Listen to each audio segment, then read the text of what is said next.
Good evening. Yes yes मी सर्वप्रथम तुम्हा सर्वांचं युनिक अकॅडमीच्या वतीनं स्वागत करतो. काही विद्यार्थी माझ्या समोर आहेत, ओके, ज्याला आपण सोप्या भाषेमध्ये ऑफलाईन मोड असं म्हणूयात, आणि काही विद्यार्थी ऑनलाईन हे सेशन अटेंड करत आहेत. सो अशा दोन्ही विद्यार्थ्यांचं मी स्वागत करतो.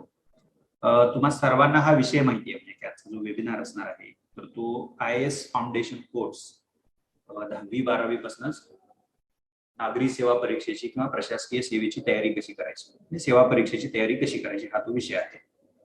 आणि त्या विषयाच्या बाबतीत आपण जवळपास 1 तासभर मी बोलेन, आणि त्यानंतर तुम्हाला जर काही प्रश्न असतील ते प्रश्न तुम्ही विचारू शकता. सुरुवातीलाच मी थोडंसं एक स्पष्टीकरण देतो. तुमच्यापैकी काही विद्यार्थी मराठी माध्यमातले आणि काही विद्यार्थी इंग्रजी माध्यमातले असतील, ओके. त्यामुळे दोघांनाही, म्हणजे दोन्ही प्रकारच्या विद्यार्थ्यांना मला बोलता यावं किंवा डायलॉग साधता यावं यासाठी मी थोडासा बायलिंग्वल फॉर्मॅट वापरतो. So I am going to follow a bilingual format. I will explain few things in Marathi followed by English किंवा वाईस वर्सा. आधी मी इंग्रजी बोलेन, त्यानंतर मराठी बोलेन, okay. So you don't worry about that. I am going to present a sort of my speech in terms of 5 broad points. म्हणजे 5 मुद्द्यांच्या रूपामध्ये मी जे काही तासभर बोलणार आहे ते तुमच्या समोर मांडणार आहे, आणि ते जितकं सोपं करता येईल तितकं आपण सोपं करूया. फर्स्ट, टायटल जर तुम्ही वेबिनारचं बघितलं तर टायटल आहे 10वी-12वी पासून नागरी सेवा परीक्षेची तयारी. So the title of today's webinar is Preparing for Civil Services Examination right after 10th and 12th. आता let us decode this title of the webinar. Decode करणं म्हणजे त्याला फोडणं, मराठीमध्ये फोडणं असं आपण म्हणतो, त्याला शब्दशः घेऊ नका, ओके. डिसेक्शन म्हणतो आपण त्याला. सो ते जर डिसेक्शन करायचं ठरवलं या शीर्षकाचं तर कसं करता येईल आपल्याला? तर 10वी-12वी हा एक त्यातला घटक असेल. त्याच्यानंतर सिव्हिल सर्व्हिसेसची तयारी असं पण म्हटलं, पण सिव्हिल सर्व्हिसेसची असं खूप ढवळ होईल. So let us make it specific. म्हणजे ते स्पेसिफिक कसं होईल? Civil services examination. आता या टायटल मधनं किमान 3 एलिमेंट्स तुम्हाला आयडेंटिफाय करता येतील. सो त्यातला पहिला एलिमेंट आहे, आणि तोच माझ्या आजच्या प्रेझेंटेशनचा पहिला कॉम्पोनंट असणार आहे, civil services, okay. So what is civil services? दुसरा अर्थातच असेल सिव्हिल सर्व्हिसेस एक्झामिनेशन. म्हणजे पहिला मराठीमध्ये काय म्हणू आपण त्याला? सनदी सेवा सिव्हिल सर्व्हिसेस. दुसरा भाग असेल प्रेझेंटेशनचा सनदी सेवा परीक्षा civil services examination. Number 2. Number 3, 10वी-12वी पासूनच का? Why should we begin right after 10th and 12th? So हा तिसरा अर्थातच कॉम्पोनंट असेल. चौथा कॉम्पोनंट असेल 10वी-12वी पासून सुरुवात करायची म्हणजे काय करायचं? How should one begin with? What am I supposed to do right in the beginning? मी सुरुवातीला काय करायला पाहिजे? मी ठरवलंय 10वी-12वी नंतर लगेचच मला करायचं आहे, पण how should I go about? What should I do initially? मी काय करायला पाहिजे? 4th आणि 5th थोडंसं मी जनरल बोलणार आहे. That would B general in the sense what ever I would say, tell you or share with you, that would be general in the sense be very useful not only for civil services examinations but whichever stream of graduation you subsequently pursue. जे तुम्ही जे काही 12वी नंतर पदवी शिक्षण कुठल्याही शाखेचं घ्याल, कुठल्याही विषयामध्ये तुम्ही स्पेशलायझेशन कराल, त्याच्यासाठी उपयोगाचं ठरेल. सो नागरी सेवेच्या बाबतीमध्ये पण त्याचा भाग म्हणून मी बोलेन, पण अदरवाईज पण मी बोलेन, okay. So let us start with the very first point. What is civil services? म्हणजे नागरी सेवा म्हणजे काय? आणि I am going to be very brief, अत्यंत थोडक्यामध्ये हे मी सांगणार आहे. काही विद्यार्थी थोडेसे उशिरा जॉईन झाले, त्यांच्या ह्याच्यासाठी मी सांगतो तुम्हाला. आपली ही जी 10वी-12वी पासून किंवा त्यानंतर लगेचच तयारी करण्याची जी प्रक्रिया आहे त्याच्यासाठी आपण 2 म्हणजे एकच इनिशिएटिव्ह खरा तर आहे, त्याचा भाग म्हणून आपण 2 बॅचेस, म्हणजे 18 एप्रिलला एक आपली नवीन बॅच सुरू होते जी 1 महिन्याची आहे, 1 month फाउंडेशन बॅच, आणि दुसरी जी आहे ती 16 मेला. अशा 1 महिन्याच्या ज्यांचं 10वी किंवा 11वी किंवा 12वी झालेलं आहे, परीक्षा झालेली आहे, अशा विद्यार्थ्यांच्या 1 मंथ बॅचेस शेड्यूल केलेले आहेत. ओके, बाकीचे डिटेल्स माझे सहकारी या विशेषतः जे ऑनलाईन अटेंड करत आहेत त्या विद्यार्थ्यांना काही शंका असतील तर त्याची उत्तरं देतील आणि मी तुम्हाला प्रत्यक्षामध्ये त्याची उत्तरं देतो. So what is civil services? नागरी सेवा म्हणजे काय? Civil services is a part of a big machinery called as administration. मी काही शब्दप्रयोग खूप सोपे आणि ढोबळपणे वापरणार आहे, म्हणजे खूप शार्पली प्रिसाइजली आज मी काही लगेचच बोलणार नाही, म्हणजे कारण आपण आता नुकतीच त्या बाबीची चर्चा करायला सुरुवात केली आहे. So what did I say? Civil services is a part of a big comprehensive huge machinery called as administration. आता हेच मी मराठीत सांगेन की नागरी सेवा म्हणजे प्रशासन नावाच्या एका व्यापक मोठ्या महाकाय यंत्रणेचा एक भाग आहे. So there are two keywords here. One is the civil service and other is the administration. Okay. Administration ला आपण आणखीन बरेच शब्द प्रयोग वापरले जातात. There is one more word that is popular word, bureaucracy. म्हणजे प्रशासन, नोकरशाही हे मराठीमधले शब्द आहेत. आणि दुसरा कीवर्ड अर्थातच काय आहे ज्याचे डिस्कशन आपण आज करणार आहोत? Civil services. So civil services is part of administration. Is that clear? की नागरी सेवा प्रशासन नावाच्या मोठ्या यंत्रणेचा एक भाग आहे किंवा एक घटक आहे. So civil service is a part of administration. आता तुम्ही असं याच्यातनं कळतं काय आपल्याला की administration is a huge, bureaucracy is a huge comprehensive agency किंवा मशिनरी. प्रशासन अथवा नोकरशाही ही एक व्यापक अशा प्रकारची यंत्रणा आहे. आता त्याला व्यापक आहे याचा अर्थ काय? तर मी त्याला सोपं करतो. Let me make it very simple.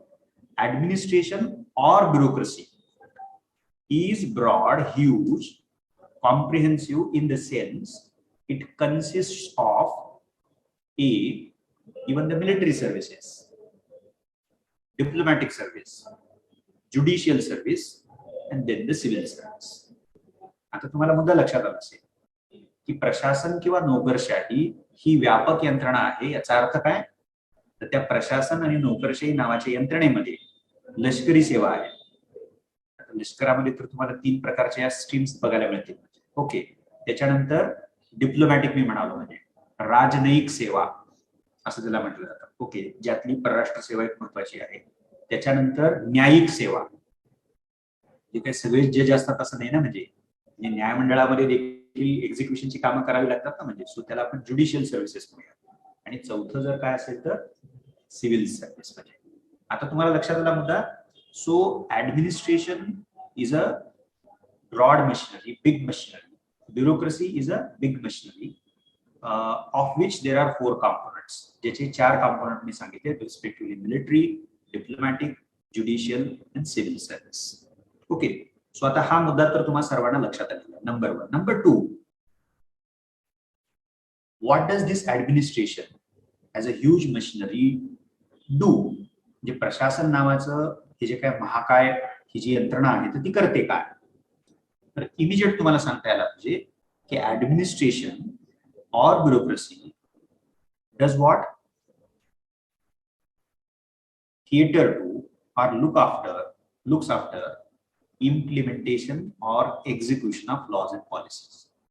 म्हणजे कायदे आणि धोरणांची अंमलबजावणी करण्याचं काम हे प्रशासन किंवा नोकरशाही करत असते.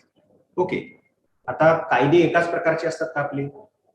धोरणं एकाच प्रकारची असतात का ती? तर ती नसतात. म्हणजे so depending upon the task to be done, depending upon functions to be fulfilled, depending upon responsibilities to be fulfilled by the concerned machinery, we name that machinery as either the military service or the diplomatic service or the judicial service or the civil service.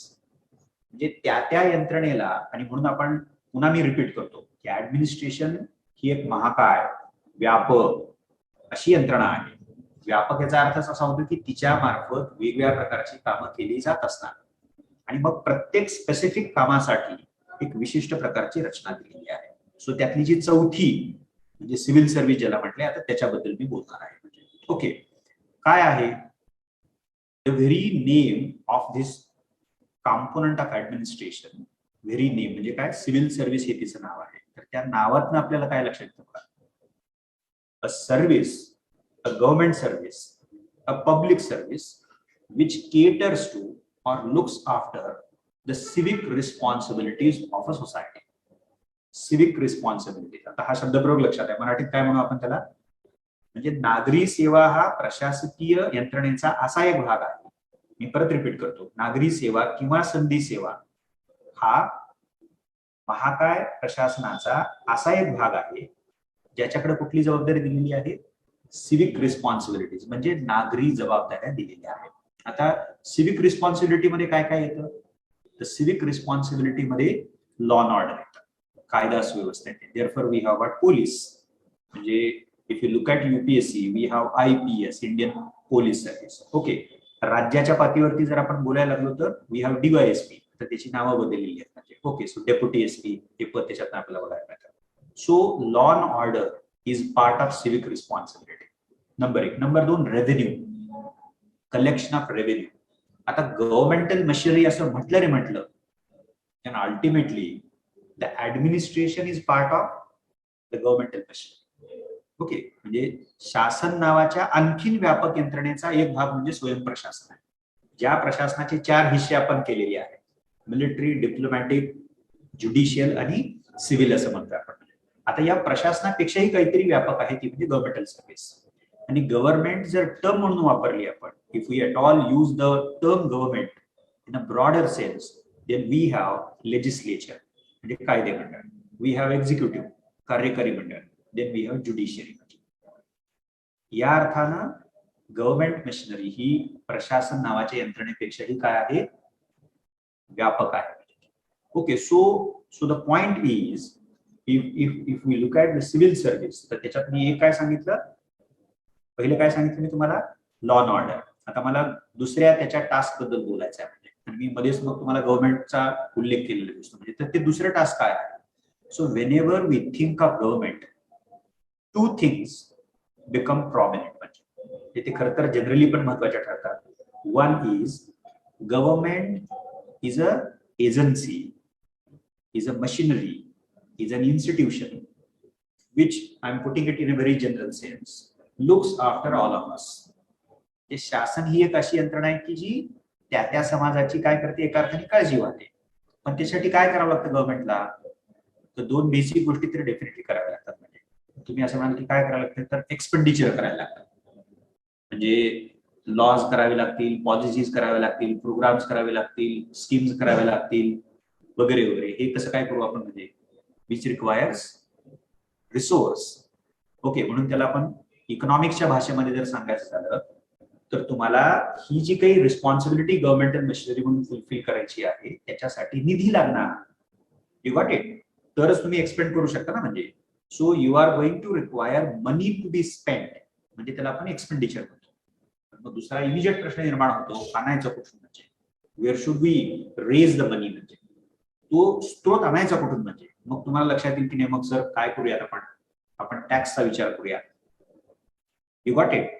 So आपल्या ऍग्रिकल्चरचा पण revenue आहे, आणि मग तुम्हाला आपल्या ज्या वेगवेगळ्या economic activities आहेत त्या इकॉनॉमिक ऍक्टिव्हिटीज वरती तुम्ही पुढे इकॉनॉमिक्स शिकायला लागला की तुम्हाला लक्षात येईल की डायरेक्ट टॅक्सेस, इनडायरेक्ट टॅक्सेस, त्याच्यानंतर मग आपण कर्ज काढू. म्हणजे यू गॉट इट? म्हणजे तुम्हाला असे अनेक इन्स्ट्रुमेंट सबसिक्वेंटली किंवा मीन्स ज्याला म्हणूयात रेझिंग रेव्हेन्यू. म्हणजे सो आता आपण मूळ मुद्द्याकडे येऊयात.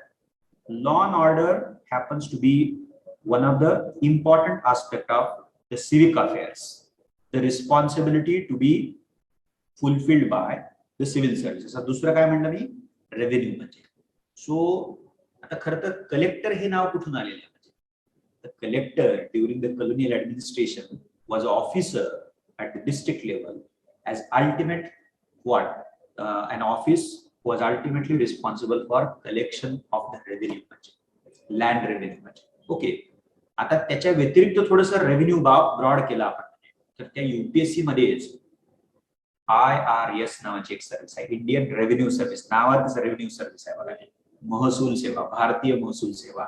ओके, आणि त्याच्यानंतर कस्टम्स अँड एक्साइज नावाची एक सेवा आहे, इंडियन म्हणजे IRS कस्टम्स अँड एक्साइज, आणि IRS IT. So Indian revenue service IT म्हणजे काय? इन्कम टॅक्स, आणि IRS कस्टम्स अँड एक्साइज म्हणजे कारण यातनं वेगवेगळ्या प्रकारचे जे टॅक्सेस आहेत, आयटी असं म्हणल्यावर काय म्हणून आपण इन्कम टॅक्स. तर मी एक व्यक्ती म्हणून जे काही इन्कम जनरेट मी करतो तर ते एका विशिष्ट स्लॅब मध्ये जर असेल तर मला टॅक्स सूट आहे, म्हणजे मला टॅक्स भरावा लागत नाही. त्या टॅक्सच्या वरती गेलं तर I have to pay the income tax. So we have got an independent sort of separate service known as IRS IT for the same.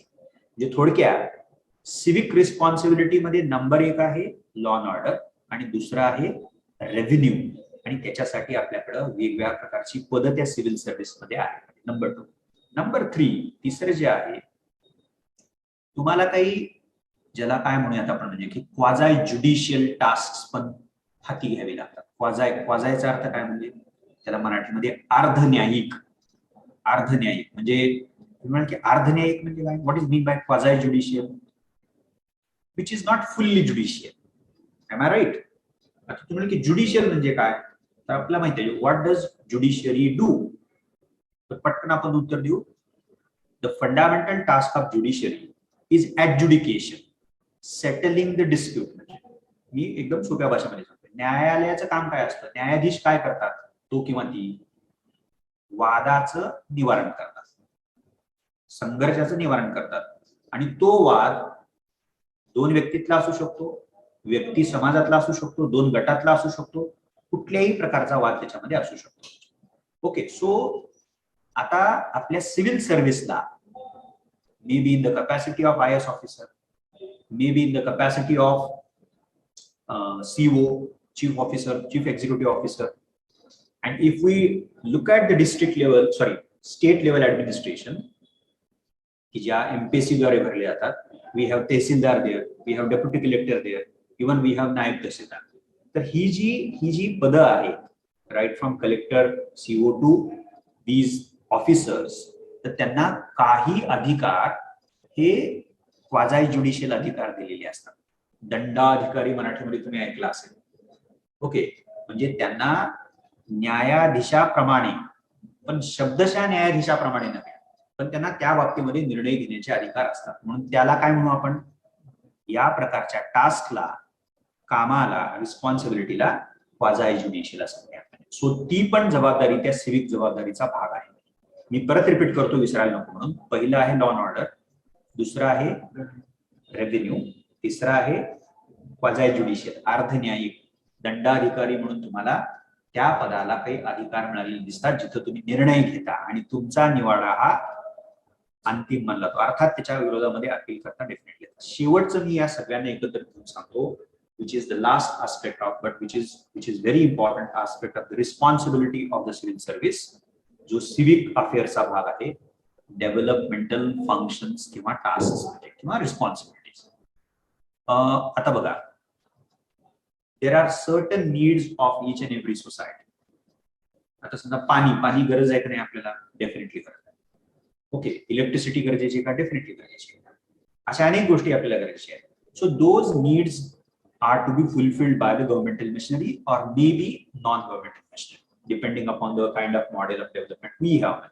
So मुद्दा काय त्याच्यामध्ये की डेव्हलपमेंट नावाची प्रक्रिया हाती घेण्यासाठी शासनाला वेगवेगळ्या गोष्टी कराव्या लागतात. Millions of functions to be taken by the government. म्हणजे हजारो, लाखो, लक्षावधी कामं शासनाला हाती घ्यावी लागतात. म्हणजे ओके, सो मग त्याच्यामध्ये आपण सोपं करताना काय म्हणतो की वेगवेगळ्या प्रकारच्या विकासासाठी ज्या स्कीम्स असतात, ज्या योजना असतात, तर त्या योजनाची अंमलबजावणी करण्याचं काम कोण करतो, सिव्हिल सर्व्हिस. Civil service. मग त्या घरकुल योजना असतात, ओके, त्या योजना तुमच्या स्वच्छालय बांधण्याच्या संदर्भातल्या असतात, त्या योजना जे दुर्बल घटक आपल्या समाजामधले आहेत, मग त्याच्यामध्ये शेड्यूल कास्ट, शेड्यूल ट्राईब, स्त्रिया, वयोवृद्ध, त्यांच्या बाबतीतले असतात.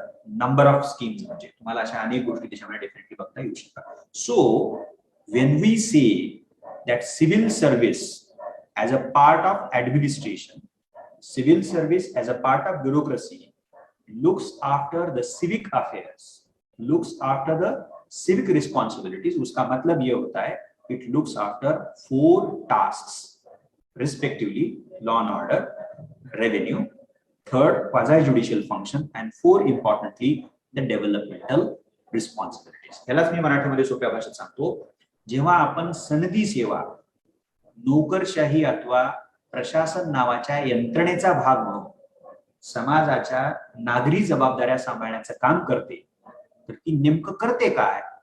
तर ती कायदा सुव्यवस्था, ती महसूल, ती अर्धन्यायी काही कामं म्हणजे निर्णय घेणं, आणि महत्वाचं म्हणजे विकासात्मक जबाबदाऱ्या सांभाळण्याचं काम ही सनदी सेवा करत असते. Is that clear? This was my first point. म्हणजे आता तुम्हाला हे पक्क निदान लक्षात तरी आलं पाहिजे की administration is a comprehensive machinery, big machinery, of which civil service is one of the integral part. And civil service, civic affairs, civic responsibilities, nagari jawabdariya.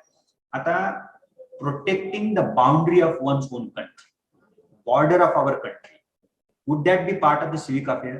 नाही. त्याची त्या कामाचं स्वरूप वेगळं आहे. ओके, त्या कामाचं स्वरूप हे वेगळं आहे, म्हणून आपण त्याच्यासाठी कुठली यंत्रणा निर्माण केली आहे? मिलिटरी सर्व्हिस निर्माण केली. पुन्हा त्या मिलिटरी मध्ये पुन्हा 3 काय केलेत आपण?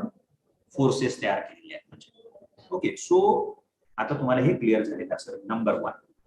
आता एक शेवटचा मुद्दा मला त्या बाबतीमध्ये सांगायचा आहे. Dear students, you always keep in mind that, and all of us know that we are a democracy and we have legislature, executive and judiciary as branches of government. And if you look at administration or bureaucracy and civil service as part of that, so this administration, this bureaucracy and obviously the civil service is part of which branch of the government? The executive branch. Okay, is administration part of legislature? Is administration part of judiciary? No, it is part of executive. मराठीमध्ये काय म्हणू आपण? प्रशासन, ज्याचा एक अंगभूत घटक नोकरशाही, सनदी सेवा म्हणालो आपण. तर हे प्रशासन, अर्थातच आपली सनदी सेवा तुमच्या शासन संस्थांमधल्या 3 संस्थांपैकी कुठल्या संस्थेचा भाग मानली जाते? ती कायदेमंडळाचा नाहीये, ती न्यायमंडळाचा नाहीये, ती कुठल्या ब्रँचचा भाग आहे? ती कार्यकारी मंडळ म्हणजे एक्झिक्युटिव्हचा. पण आणि आता हे शेवटचं एक्सप्लेनेशन त्याचं मी देतो. Executive is divided into 2 components. म्हणजे तुमचं जे कार्यकारी मंडळ आहे ते 2 भागामध्ये विभागलेलं आहे. सो एकाला म्हटलं जातं पॉलिटिकल एक्झिक्युटिव्ह आणि दुसऱ्याला म्हटलं जातं नॉन पॉलिटिकल एक्झिक्युटिव्ह. एक राजकीय कार्यकारी मंडळ आणि दुसरं बिगर राजकीय. म्हणजे आता जे पॉलिटिकल एक्झिक्युटिव्ह आहे राजकीय, त्याला आणखीन एक सोपा शब्द प्रयोग आहे, मंत्रिमंडळ, काउन्सिल ऑफ मिनिस्टर. तुम्ही त्याला सरकार पण म्हणू शकता. म्हणजे आणि जे बिगर राजकीय non political component of executive जो आहे, तर तो non political component of executive म्हणजे ब्युरोक्रेसी, म्हणजे ऍडमिनिस्ट्रेशन, ज्याचा पार्ट काय आहे? सिव्हिल सर्व्हिस आहे. ओके, आता हे कॉन्सेप्च्युअली चाललंय. कॉन्सेप्च्युअली मी सांगतो तुम्हाला, नाहीतर तुम्ही लगेचच मला विचाराल की सर यू जस्ट एक्सप्लेन की administration, civil service is what? Part of executive, but which part of executive? Non-political part of. We get to see that even the bureaucrats are deeply political. याची चर्चा आपण नंतर करूया. So आता आपण जे basic organisation आहे ते बघितले. आता इथं मला शेवटचा त्यातला मुद्दा सांगायचा आहे की political executive, that is the council of minister, that is the government of the day, may come and go, म्हणजे depending upon which party wins majority in legislature. म्हणजे ही पक्षाची सरकार असतात आणि ज्या पक्षाला बहुमत मिळतं तो पक्ष सत्तेमध्ये येतो. त्याची 5 वर्षाची टर्म आहे. त्यामुळं वेगवेगळे पक्ष सरकारमध्ये येतात, सत्तेतनं पाय उतारतात. त्या अर्थानं ते नॉन परमनंट आहे. म्हणजे so the political executive, the council of minister, the ministry, okay, the government of the day happens to be non permanent. मराठीमध्ये काय म्हणू आपण त्याला? अस्थायी असा तो एक्झिक्युटिव्हचा भाग आहे. But then we have another component or part of executive which is non-political, that is administration, that is bureaucracy, but which is permanent, की जे स्थायी स्वरूपाचं आहे. स्थायी म्हणजे त्याला पुन्हा शब्दशः घेऊ नका, कंपॅरेटिव्हली, रिलेटिव्हली व्हॉट? परमनंट आहे. म्हणजे तुम्ही 58, 60, 62, 65 depending upon the term or duration of that position, official position, you can stay there. Okay, so हे त्याचं वैशिष्ट्य. आणि मग तुम्हाला ते रिलेट करता यायला पाहिजे की if at all a sort of permanence and continuity which is ensured in the governance of a country, democratic country like ours, it is the bureaucracy, it is the administration, and it is the civil service. म्हणजे आपण ज्या परीक्षेची तयारी करू पाहतोय त्या परीक्षेबद्दल fundamental गोष्टी माहिती असाव्यात म्हणून हे तुम्हाला मी पहिल्या दिवशी सांगितलेलं आहे. म्हणजे एकंदर प्रशासन, एकंदर नोकरशाही आणि त्याचा भाग असलेली सनदी सेवा ही आपल्या देशाच्या शासकीय यंत्रणेचा कसला भाग आहे? स्थायी भाग आहे, स्थायी भाग आहे. आणि सरकार येतील जातील, त्यामुळे आपला जो देशाचा कारभार आहे त्याच्यामध्ये स्थायित्वाची हमी देण्याचं, कंटिन्युइटीची, सातत्याची हमी देण्याचं काम एकंदर प्रशासन करतं आणि त्या प्रशासनाचा एक महत्वाचा भाग म्हणून आपली सनदी सेवा ती करत असते. And dear students, I guess constitution makers we are fully aware of the important role to be played by administration in general and civil service particularly. Therefore, look at our constitution makers and Constitution of India. They have provided for, our constitution has provided for a commission which is known as Union Public Service Commission at the national level, and almost at the level of every state, almost, okay, if not every literally, but almost at the level of every state we have State Public Service Commission, with the responsibility, with the fundamental task of organizing examinations every year to recruit the qualified candidates in the civil service through the examination. And even त्याला respectively आपण काय म्हणतो? The exams are respectively known as UPSC Civil Services Examinations and MPSC Civil Services Examinations. आता आपण दुसऱ्या मुद्द्याला सुरुवात करूया. Okay. So let me just give me a snapshot. मी जो पहिला मुद्दा सांगितलेला आहे, तुम्हाला कदाचित असं वाटलं असेल सर तुम्ही हे टेक्निकली कशाला सांगितलं का मला आता, but there is a logic behind that. One should know as to what is the organizational setup of our democracy, what kind of branches of government do we have, and administration or bureaucracy as part of the broader governmental organization happens to be a very important component or actor in the process of governance. ज्याला आपण मराठीमध्ये कारभार प्रक्रिया असं मानतो. शासन कारभार, प्रशासन कारभार प्रक्रिया ज्याला मानतो, त्या प्रक्रियेमध्ये महत्वाचा रोल प्ले करणारी ही जी काय आहे महत्वाची यंत्रणा आहे. म्हणून त्या यंत्रणेबद्दल आपल्याला माहिती असावं म्हणून मी तुम्हाला बेसिक गोष्टी सांगितल्या. नंतर तुम्ही while reading newspapers, while reading NCERTs, while reading reference books, okay, listening to the panel discussions, while watching A or B, let us say, news channel, okay, you must pay attention to whatever is said about the civil service. म्हणजे आपले civil service म्हटले की कान ठेवतात. Newspaper मध्ये civil सर्व्हिसच्या बाबतीमध्ये काय आहे, अगदी तळट्याच्या बाबतीमध्ये लिहूया नाही तर कलेक्टरच्या बाबतीमध्ये लिहूया. आपल्याला ती उत्सुकता असली पाहिजे की काय झालेलं आहे, जे एखादा इनिशिएटिव्ह घेतलेला आहे का, काही प्रॉब्लेम आलेले आहेत त्याच्यामध्ये, कुठल्या प्रकारच्या अडचणीचा सामना करावा लागतो, ह्या सगळ्या गोष्टी आपल्याला लक्षात ठेवाव्या लागतात. So this is the first part. Now the second part, if you want to enter the civil services either at the level of union or the state, you have to write the examination. तुम्हाला परीक्षेला बसावं लागतं आणि that examination is known as UPSC Civil Services Examination and MPSC Civil Services Examination. I am going to be very brief because I know that my colleagues in earlier webinars must have explained the brief outline of the Civil Services Examination. आणि anyway तुमच्या foundation course मध्ये सुरुवातीच्या lectures मध्ये अत्यंत detail मध्ये तुम्हाला या परीक्षेची योजना समजून सांगितली जाईल. You don't worry about that. So मी फक्त अत्यंत थोडक्यामध्ये ती योजना सांगणार आहे. मी त्याच्या टेक्निकल डिटेल्स मध्ये जाणार नाही, पण मला त्याचे काही फीचर्स जे आहेत त्या फीचर्स कडे मला तुमचं लक्ष वेधायचं आहे. So my second point is going to be explaining very briefly the outline of the civil services examination. आणि मी उलट करणार आहे. So let us start with the third stage.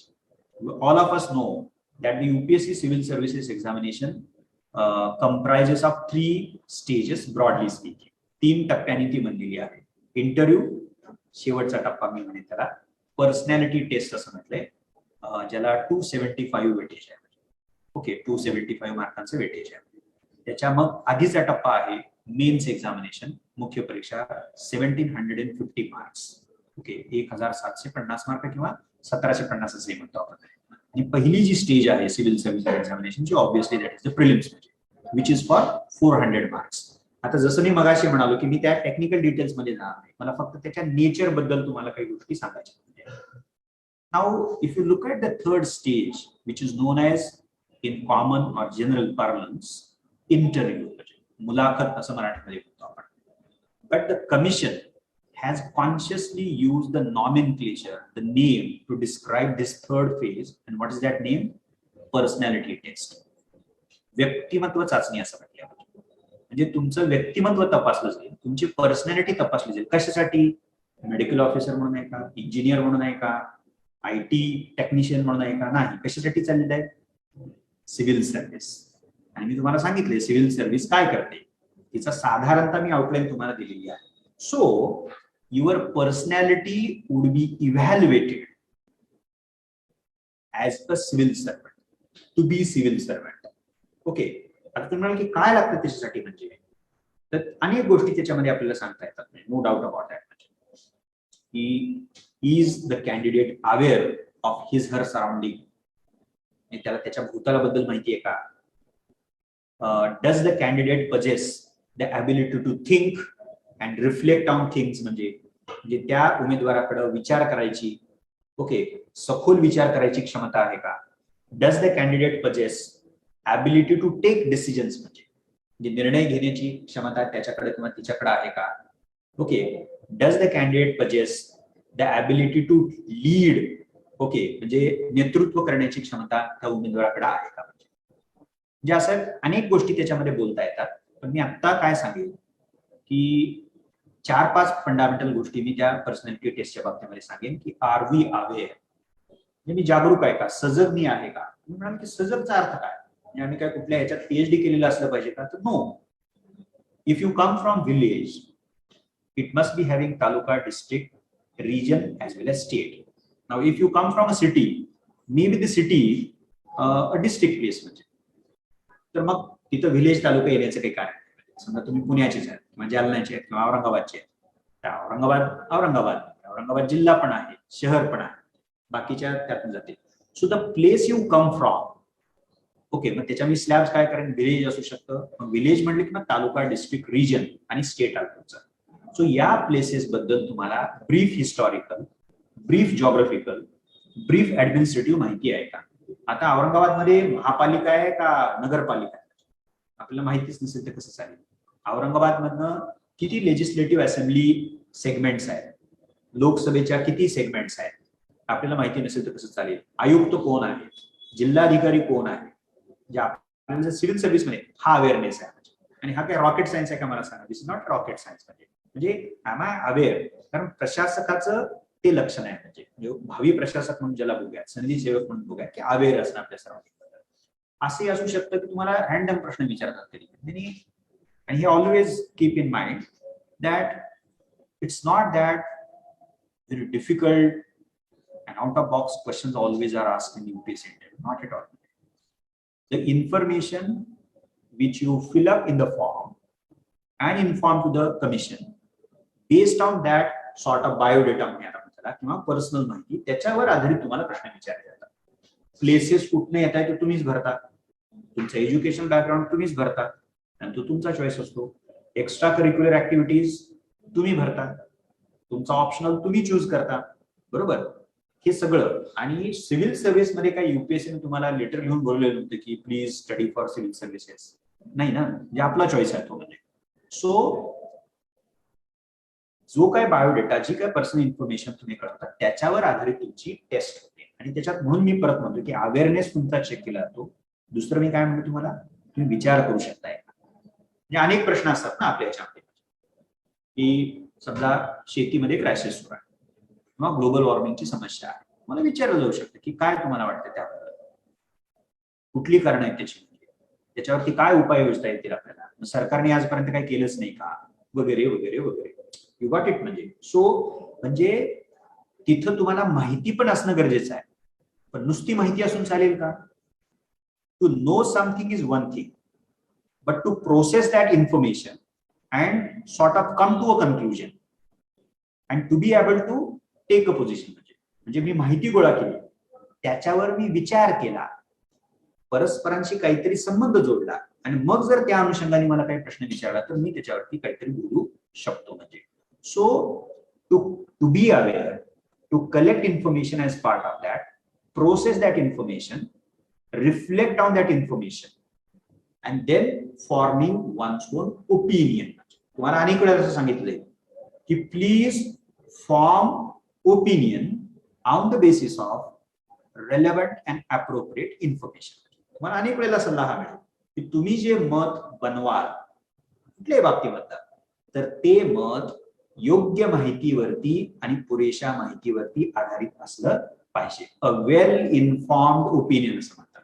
नाही तर मला या गोष्टीची एकच बाजू माहिती असेल, मला दुसरी बाजू माहितीच नसेल तर मग काय म्हणतील लोक, त्यांनी एकाच बाजूने विचार केला. You got it. So being aware, being able to think and reflect on, ही दुसरी ability मी सांगितली. Decision making. मला प्रश्न विचारायचो काय करता येईल आपल्याला, मला डिसिजन घेता यायला पाहिजे आणि तो डिसिजन तुम्हाला तुमच्या आता तयारीच्या प्रक्रियेपासूनच एका अर्थाने तो टेस्ट केला जाईल, ती ॲबिलिटी.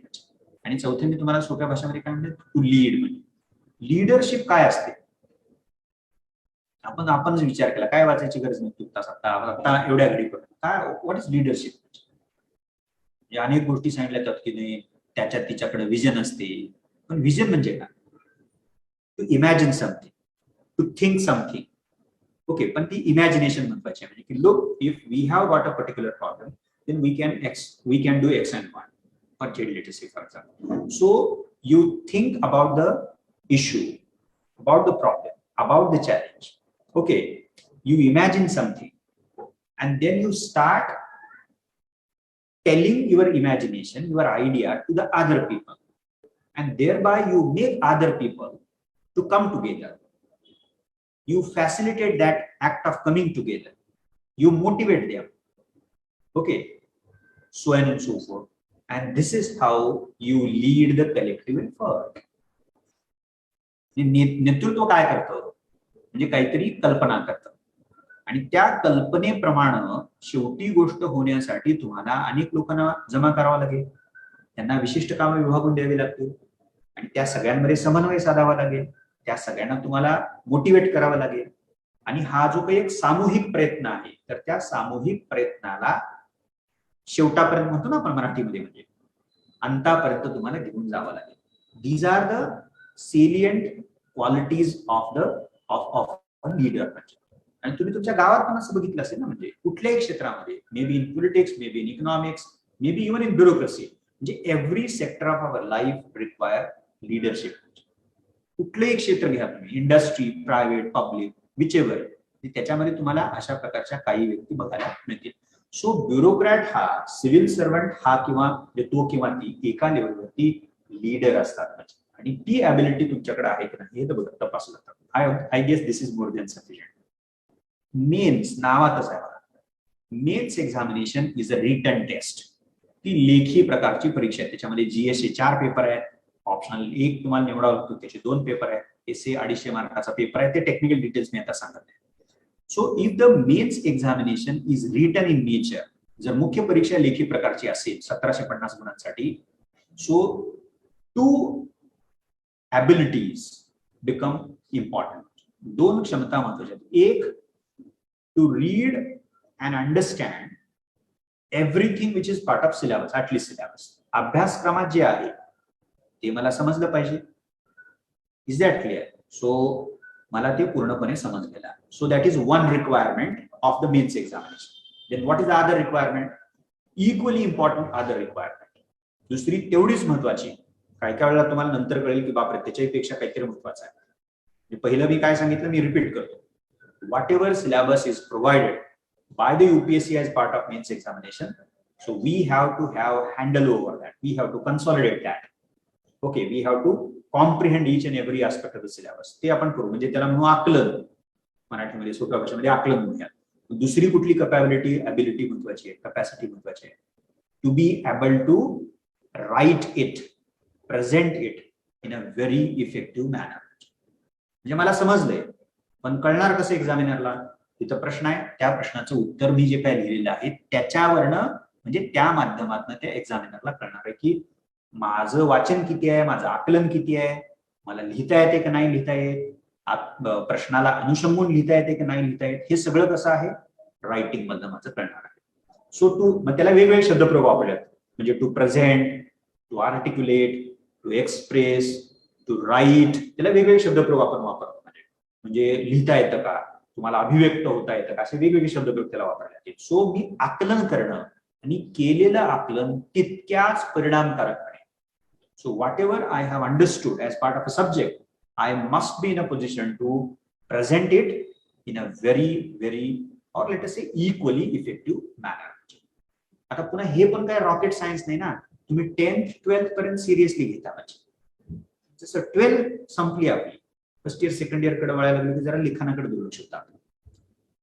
तुम्ही तर आता गेल्या 2 वर्षामध्ये पॅन्डेमिकच्या पार्श्वभूमीवरती आला, तुमचं मध्ये मध्ये खंड पण पडला असेल 10th 12th चे तुम्ही असाल तर, या ऑब्जेक्टिव्ह झाल्या वगैरे वगैरे वगैरे. But despite that you have to ensure that you would subsequently evolve the best ability to express yourself.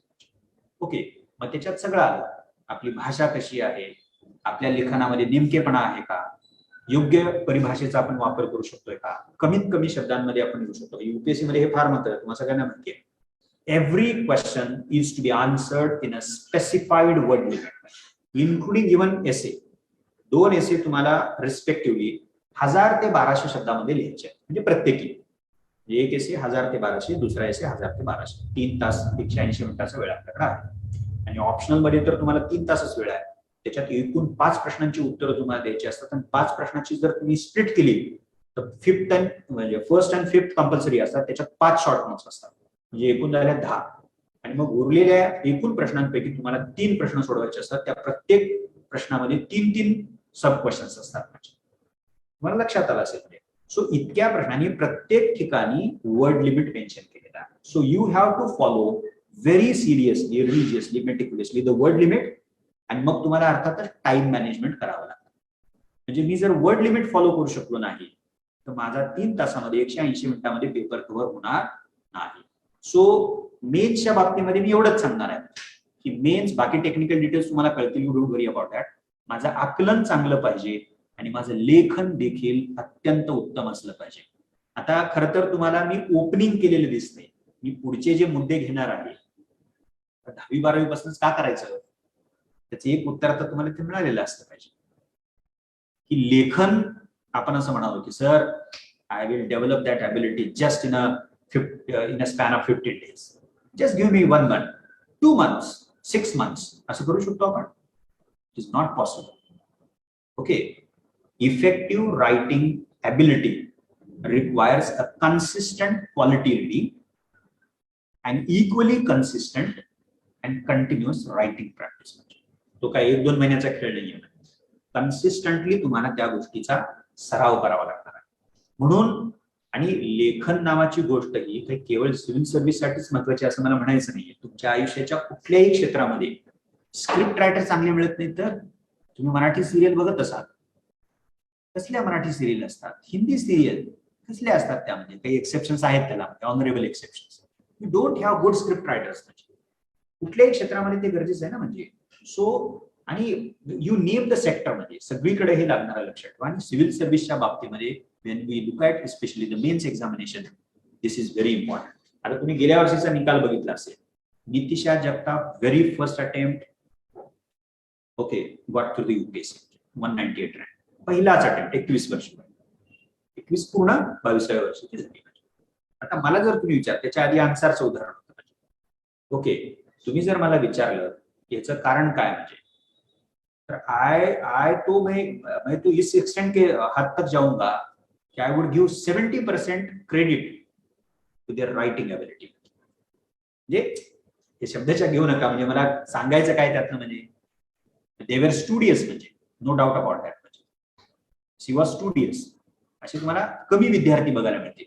त्यामुळे कन्सिस्टंटली सुरुवातीपासून तुमच्याकडं, तुम्ही जर लेखनाकडे लक्ष दिलं, इंग्लिश असू द्या, हिंदी असू द्या, नंतर तुमचं मराठी असू द्या, that doesn't matter. Okay, language doesn't matter. Language कुठल्या अर्थाने मॅटर करते.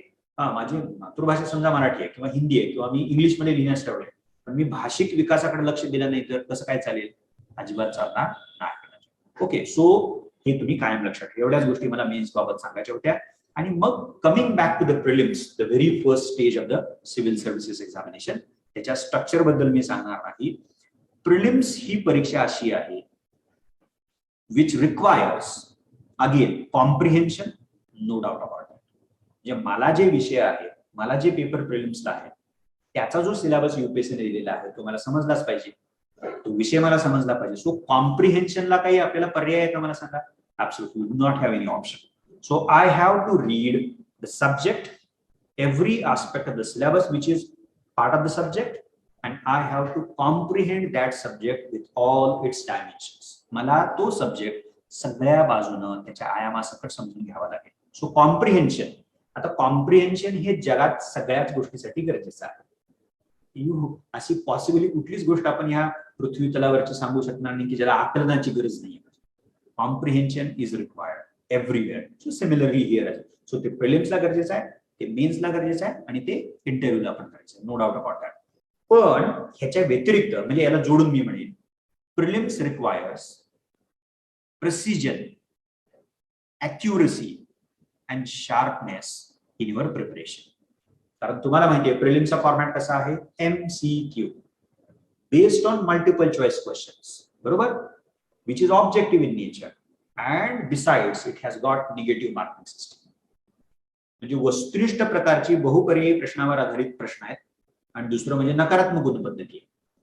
मग मला सांगा, दोन्हीला तुम्ही एकत्र केलं आणि then bring in the cut throat competition, तर मग तुम्हाला लक्षात येईल की बापरे, मला जो अभ्यास करावा लागेल तर तो अत्यंत नेमका, बरोबर, त्याला म्हटलं ना आपण शार्प, प्रिसिजन म्हणतो आपण, नेमकेपणा आपल्या अभ्यासामध्ये असला पाहिजे, आणि अचूकता जितकी जास्तीत जास्त आपल्याला इन्शुअर करता येईल तेवढी अचूकता आपल्याला त्याच्यामध्ये द्यावी लागेल पाहिजे.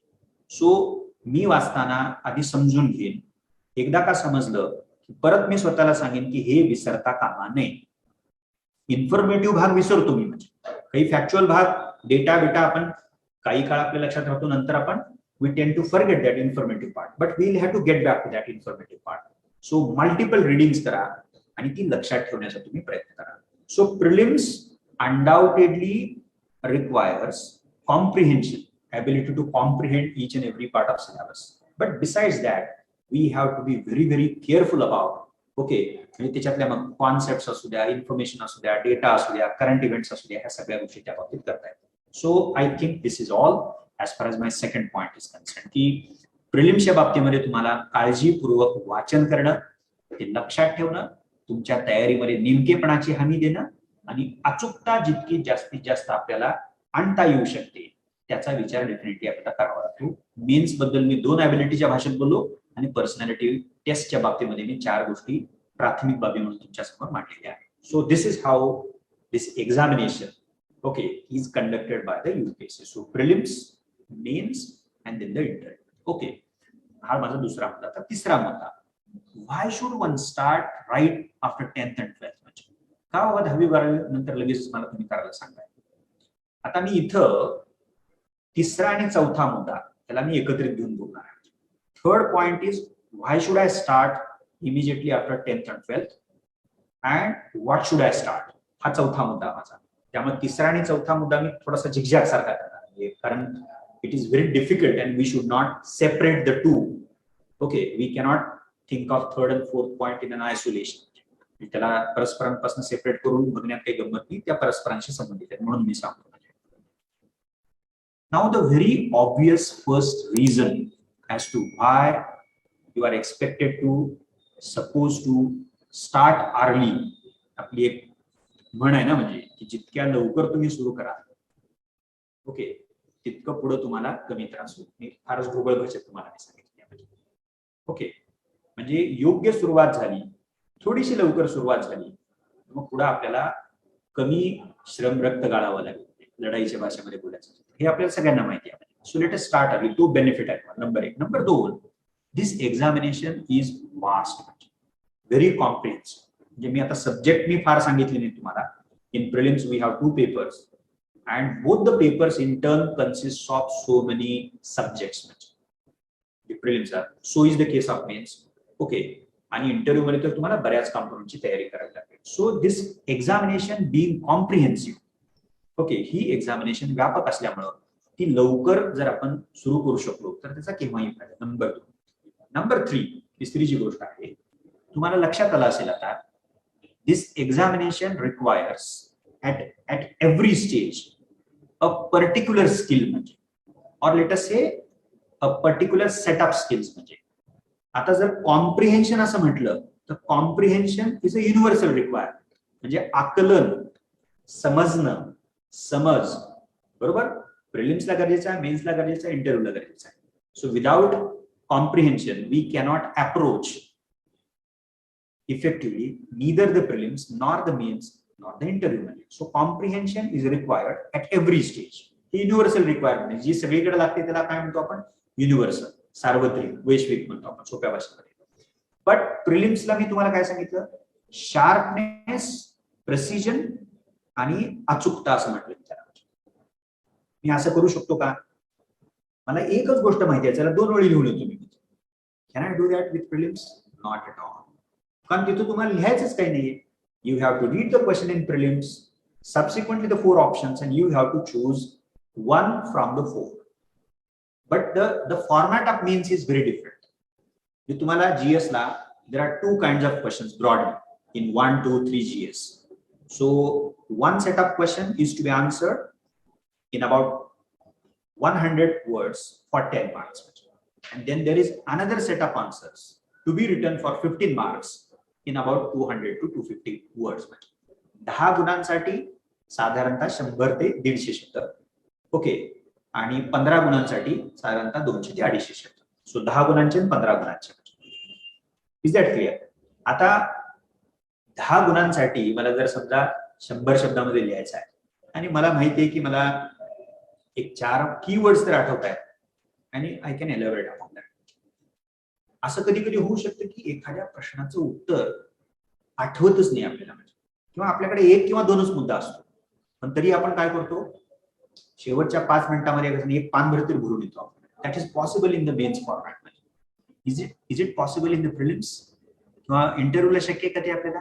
अजिबात. इंटरव्ह्यूला तुम्हाला 10 वेळा सांगते, माहिती नसेल तर क्लिअरली पॅनलला सांगायचं, म्हणजे गोल गोल गोल गोल गोल गोल फिरवायचं नाही पॅनलला, ते इमिजिएटली आपल्याला पकडतात.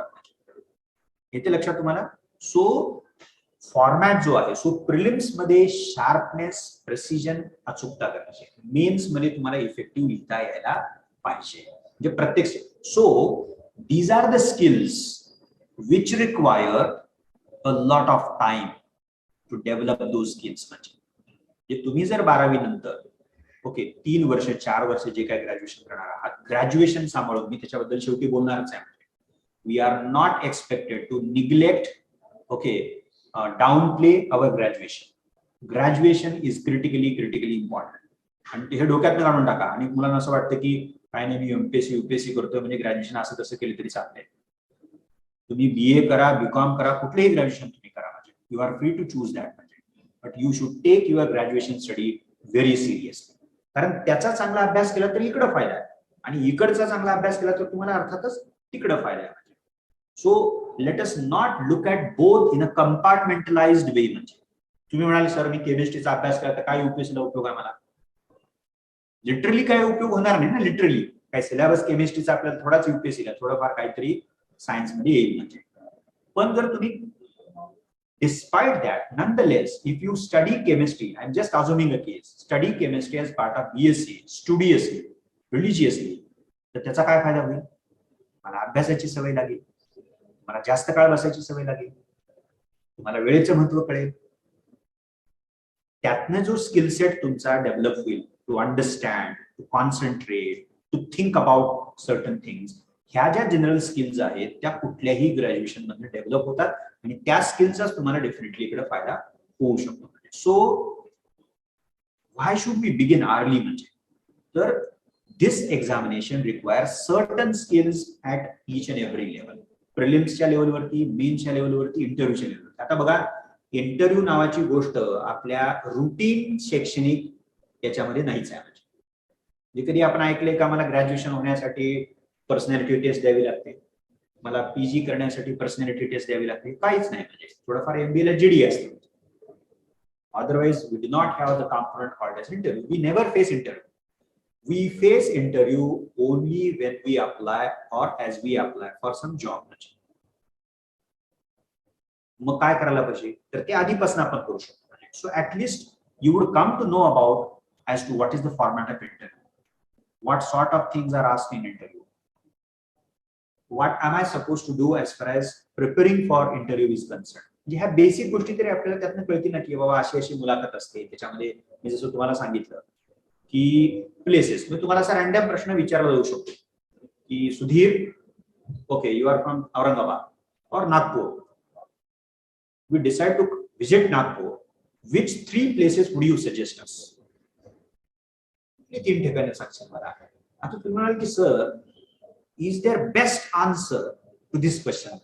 ह्याला असं काय असू शकतं का? म्हणजे तशी काय गोष्ट नाहीये. म्हणजे पण तरी देखील तुम्ही जे उत्तर द्या, जे what places would you select, okay, for the कुठली पर्सनॅलिटी, तर त्याच्यावरनं तुम्ही तुमच्या शहराबद्दल किती जाणताय.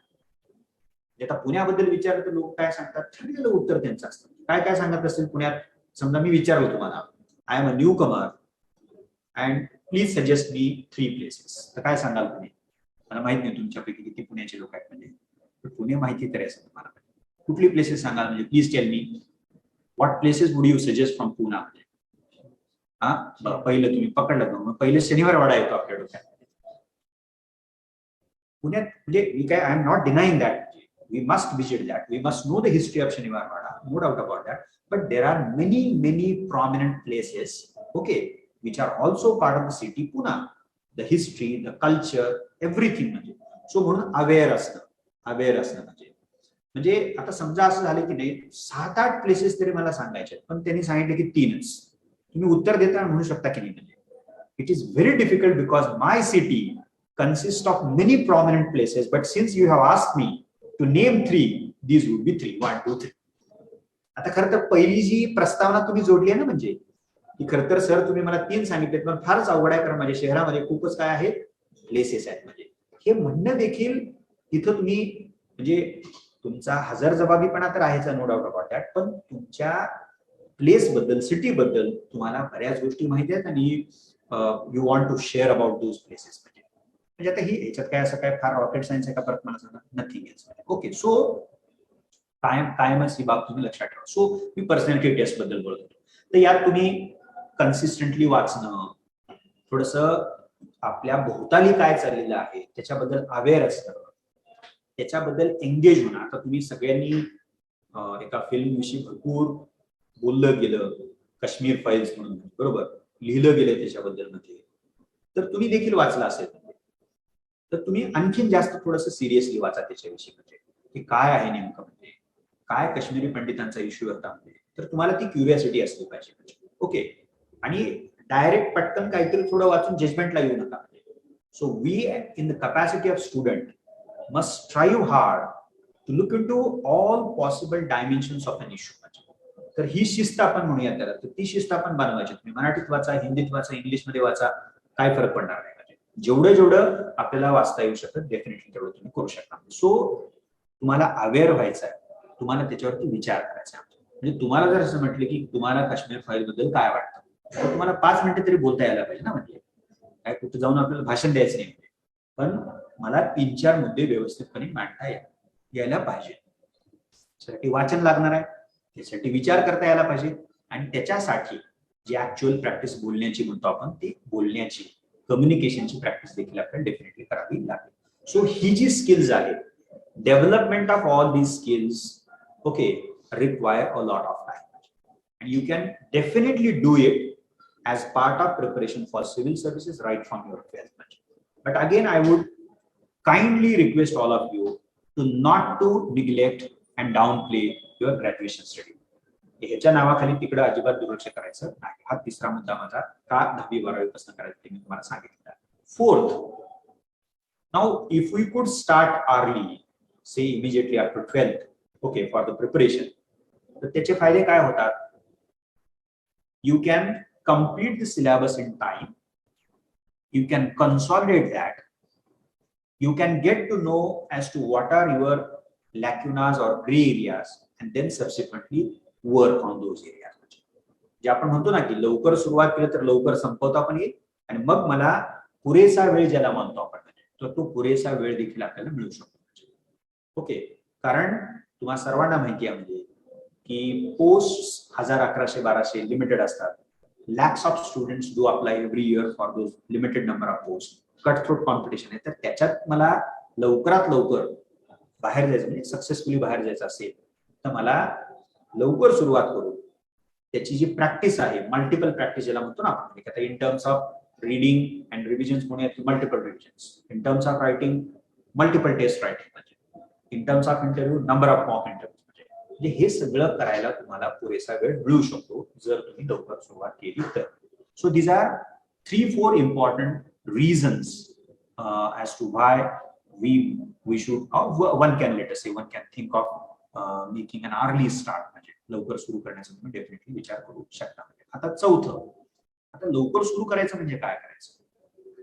The very first point is obviously you must have already done that. Today also we are dealing with that very first aspect to get to know the nature of this examination. म्हणजे मला करायचा 10वी-12वी नंतर, म्हणजे 12वी नंतर मला करायचं, मी काय करायला पाहिजे. तर पहिली अट काय असेल, let us get to know about the details of this examination. What is prelims, what is mains, what is interview, what are the subjects, what papers do we have in prelims, what papers do we have in mains, what is the syllabus, okay, वगैरे वगैरे वगैरे. That is the first basic requirement. त्याची चर्चा आपण केलेली आहे. Number 2, आपण असं म्हणून की, आणि हे फार महत्त्वाचं, तुम्ही 10th-12th वाले असल्यामुळे तुम्ही पण ते केलेलं असणार. Your teachers and parents as well request you, remind you constantly मागच्या जुन्या प्रश्नपत्रिका बघायच्या, प्रिव्हियस इयर क्वेश्चन पेपर्स जेवढे आहेत ते. So if you are aware of the scheme of the examination then you are requested to look into the previous year question papers. काही प्रिलिमचे 2-4 वर्षाचे तुर्तास बघितले तरी चालतील, मेन्सचे 3-4 वर्षाचे तुर्तास बघितले तरी चालतील. मग आपल्याला काय कळेल की, see for example, if we have modern Indian history in GS1 mains, म्हणजे आधुनिक भारताचा इतिहास, तर मग आता आधुनिक भारताचा इतिहास आपण आधी पण शिकलेला आहे. आपण 10th पर्यंत काही ना काहीतरी होतं आपल्याला. आपल्याला क्युरियोसिटी असते, what kind of questions are asked by UPSC in GS1 mains as per modern Indian history. काय प्रश्न विचारत असतील बरं. आपण तर आधी शिकलोय 42nd मुवमेंट आपण शिकलोय, म्हणजे 1947 क्विट इंडिया मुवमेंट. आपण 1857 रिव्होल्ट पण शिकलोय. ओके, आपण ते मॉडरेट्स आणि एक्स्ट्रीमिस्ट अशा फेजेस पण शिकलेले असतात. म्हणजे आपण विमेन्स मुवमेंट शिकलेली असते, अँटी कास्ट नॉन ब्राह्मण मुवमेंट शिकलेली असते, आणि मुवमेंट आपण निदान 7th, 8th, 10th पर्यंत काही ना काहीतरी आपण बघितलेले असते. पण UPSC ला असतं म्हणजे काय असतं, तो सिलेबस बघितला आणि प्रिव्हियस इयर क्वेश्चन पेपर्स बघितले तर तुम्हाला साधारणतः अंदाज येईल. म्हणजे तुम्हाला वारंवार म्हणतो की ही परीक्षा, थोडंसं मगाच्या मुद्द्यामध्ये मी विसरलो, दिस एक्झामिनेशन इज व्हेरी डायनॅमिक, म्हणजे which requires a lot of reflection, a lot of deep thinking. म्हणजे तुम्ही एक सेट सिलेबस केला, 2 पुस्तकं बघितली, कन्सॉलिडेट केली म्हणजे थ्रू, असं काही याच्यामध्ये नाहीये. It makes you think through again and again. तुम्ही जे वाचलेलं आहे, समजून घेतलेलं आहे, त्याच्यावर तुम्ही विचार केलेला असला पाहिजे. आपण अनेक वेळेला सांगतात की आपल्याला की अप्लाइड होतं. म्हणजे अप्लाइड होतं म्हणजे काय, मी काहीतरी समजून घेतलं आणि मला जे समजलंय त्याचं काहीतरी ऍप्लिकेशन बेस्ड अशा प्रकारचा प्रश्न मला विचारलेला. असे भरपूर प्रश्न तुम्हाला बघायला मिळतील. क्रिटिकल अनालाइज करा, असे भरपूर प्रश्न असतील त्याच्यामध्ये. तुम्हाला तिथं विचार करावा लागेल, तुम्हाला डिझाईन करावं लागेल. तर ही जी थिंकिंग आणि रिफ्लेक्टिंग कपॅसिटी आहे, ती कपॅसिटी अनेक प्रश्नांना टेस्ट केली जाते. आणि पुन्हा त्या स्किललाच मी याला जोडून सांगेन की ही जर अशी डायनॅमिक असेल, तुमच्याकडनं क्रिटिकल स्किलची अपेक्षा करणारी परीक्षा असेल, तर तिची लवकर सुरुवात केलेली केव्हाही बरी. हा एक मुद्दा मी विसरलो होतो मगाशी, पण मी त्याला जोडून आता सांगितलेला. सो नेचर स्कीम बघा, जुने प्रश्न बघा, so that you can get a fair idea of the what, not only the nature of examination, but importantly expectation of the commission from you. म्हणजे कमिशन आपल्याकडे अपेक्षा तरी काय, आपल्याला जुन्या प्रश्नपत्रिका बघितल्यानंतर ती येऊ शकते. आणि जुन्या प्रश्नपत्रिका संग्रहित ठेवायच्या, आपल्या बॅग मध्ये असल्याच पाहिजे. तुम्ही मोबाईल वापरता त्याच्यामध्ये असल्याच पाहिजे, डाउनलोड केलेले असल्याच पाहिजे, कॉन्स्टंटली बघत राहायचं. 2, 3 आता महत्वाचं आहे. कळलं सर आम्हाला, what next. So the very basic assignment as a primer, as a beginning, is reading NCERT. तुम्हाला एक डिटेल लिस्ट त्याची दिली जाईल. History, geography, constitution, economy, science and technology आणि इंडियन सोसायटी. हे जे prominent subject which are part of the GS syllabus. I will repeat it again. History, geography, environment ecology, economy, constitution और polity म्हणजे मी आता तुर्तास सिनॅनिमसली वापरतोय, अँड सोसायटी. सो काही विषयांच्या बाबतीमध्ये 10th पर्यंतची NCERT आणि काही विषयांच्या बाबतीमध्ये 12th पर्यंतची NCERT. You will get the detail list of NCERT. You don't worry about that. The second thing, आता NCERT ची पुस्तकं इंग्लिश आणि हिंदीमध्ये अवेलेबल आहेत, पण आपण मराठी माध्यमातल्या विद्यार्थ्यांसाठी युनिक आपल्या पब्लिकेशनना जॉग्राफीची 2 NCERT ची पुस्तकं मराठीमध्ये केलेली आहेत. त्याच्यानंतर कॉन्स्टिट्यूशनचं पण आपण मराठीत केलेलं आहे. राजकीय सिद्धांताचं, पॉलिटिकल थिअरीचं मराठीत केलेलं आहे. सायन्स अँड टेक्नॉलॉजीचं आपलं 5वं पुस्तक जे बायोलॉजीचं आहे ते पण. आता त्याच्यात आपण काय केलेलं आहे, NCERT तर घेतले सगळं, पण महाराष्ट्र बोर्ड ॲज वेल एज ICSE अशा तिन्ही बोर्डाचा अभ्यासक्रम एकत्र करून त्यातलं काय संकल्पना, माहिती, विश्लेषण एकत्र करून आपण ती सिरीज चालवलेली आहे. तुम्हाला तिथं बाहेर बघायला मिळू शकतो. Don't worry. So if you are thinking of, or if you happen to be an English medium student, start reading NCERT books of all the subjects. त्याची लिस्ट तुम्हाला मिळेल. आणि जे मराठी मीडियम मधून तयारी करू पाहतायत त्यांनी ती NCERT वाचायला काही हरकत नाही. पण जे मराठी मीडियमचे विद्यार्थी आहेत त्यांनी मराठी माध्यमातली NCERT म्हणजे आपली म्हणतोय मी, किंवा अदरवाईज ती अवेलेबल नाही, ती तुम्ही वाचाच, पण इंग्लिश NCERT वाचायला दुर्लक्ष करू नका. कारण those students who want to write this examination, prepare and write this examination in Marathi medium, I would request them kindly, all of them kindly, to not to neglect English. You must be in a position to read a newspaper like Indian Express or Hindu and able to make sense of the editorial page, the lead articles, few columns, वगैरे. आणि ते over the period होईल. You don't worry about that. आणि आता ज्यांचं English medium असतं त्यांच्याकडे जरा बरी व्होकॅब्युलरी असते, त्यांना जरा कळेल जास्त, पण त्यांचं इंग्रजी काय एकदम परफेक्टच असतं असं आहे का? म्हणजे नाही. So language improvement as a task, as a process has to be taken up by all students. तुम्ही भले इंग्रजी माध्यमातले असा, नाहीतर तुम्ही मराठी माध्यमातले असा, पण मराठी माध्यमातल्या विद्यार्थ्यांना खास करून मी विनंती अशी करेन की तुम्ही मराठीतलं जेवढं दर्जेदार अवेलेबल आहे ते तर वाचा, पण इंग्रजी NCERT आणि प्लस एक इंग्रजी न्यूजपेपर सुरुवातीला तुम्हाला वाचायची सवय करावी लागेल. व्होकॅब्युलरी तुम्ही डेव्हलप करा. जितके जास्तीत जास्त इंग्रजी शब्द तुम्हाला कळतील, समजतील, तेवढं तुम्हाला इंग्रजी समजणे सोपं जाईल. याचं कारण असं आहे, प्रिलिम्स आणि मेन्स या 2 ज्या परीक्षा आहेत त्याचे पेपर 2च भाषेत छापलेले असतात. One is in English and other is the Hindi. तुम्हाला वाटेल की सर हिंदी तर आपल्याला लगेचच कळेल, म्हणजे तुम्हाला कधी कधी वाटेल इंग्रजी परवडला आपल्याला, पण हिंदी शब्द लक्षात येत नाही. सो तेवढ्या पुरता आपल्याला इंग्रजी डेव्हलप करायचं आहे. बाकी इंग्लिशचा बाऊ बाळगू नका. You don't worry about that. Okay. So तिसरा मुद्दा मी सांगत होतो की स्टार्ट विथ NCERT. आता मी तुम्हाला एक एक्झाम्पल सांगतो. कॉन्स्टिट्यूशन ऍट वर्क नावाचं 11th NCERT आहे, म्हणजे कॉन्स्टिट्यूशन ऍट वर्क, ज्याचा आपण मराठी अनुवाद आपण केलेला आहे. आता त्याच्यात काय आहे म्हणजे की what is constitution, how is Indian constitution, what made म्हणजे or prepared, what are the features of constitution of India, what is the nature of constitution of India, why do we need constitution, okay, what kind of form of government or political system is provided for in constitution of India. असे एक म्हणजे राज्यघटना म्हणजे काय, भारतीय राज्यघटना कशी तयार केली गेली, तिची वैशिष्ट्ये काय आहे, तिचं स्वरूप काय आहे, तिनं कुठल्या प्रकारच्या शासन प्रकाराला स्वीकारलेलं आहे. आपण म्हणलं की डेमोक्रेसी, पण what kind of democracy, representative democracy, पण पुन्हा त्याच्यामध्ये फॉर्म्स आहेत, म्हणजे सो पार्लमेंटरी डेमोक्रेसी. मग आपल्याकडे पार्लमेंटरी डेमोक्रेसी, अमेरिकेमध्ये प्रेसिडेन्शियल डेमोक्रेसी, आपल्या शेजारी जिथं क्रायसिस सुरू आहे श्रीलंका, तर तिथं मिक्स्ड आहे, पण तरी देखील tilted towards the presidential form. आता इकडे दुसऱ्या शेजारी जे आपले पाकिस्तान आहे, तिथं the sitting prime minister, sitting government is being replace, म्हणजे they have a new prime minister. Okay, तिथं पार्लमेंटरी सिस्टम आहे. सो जर आपल्या कॉन्स्टिट्यूशननं डेमोक्रेसी प्रोव्हाइड केलेली असेल, स्वीकारलेली असेल, पण कुठल्या प्रकारची डेमोक्रेसी तर ती रिप्रेझेंटेटिव्ह प्रातिनिधिक म्हणतो आपण त्याला. पण फॉर्म कुठला आहे? Parliamentary democracy. आता त्याच्याबरोबर आणखीन एक शब्द तुम्हाला कळेल, फेडरलिझम. संघराज्यीय पण आहे असं म्हणतो आपण. संसदीय, पार्लमेंटरीला आपण संसदीय मराठी शब्द वापरतो आणि फेडरलिझमला संघराज्य. म्हणजे संसदीय आणि संघराज्य याचं काहीतरी मिश्रण आहे. So it is a mixture, a kind of mixture of parliamentary system as well as federal setup. Okay, आता त्याच्या मी टेक्निकल डिटेल्स मध्ये मी जात नाही. So the beginning has to be made.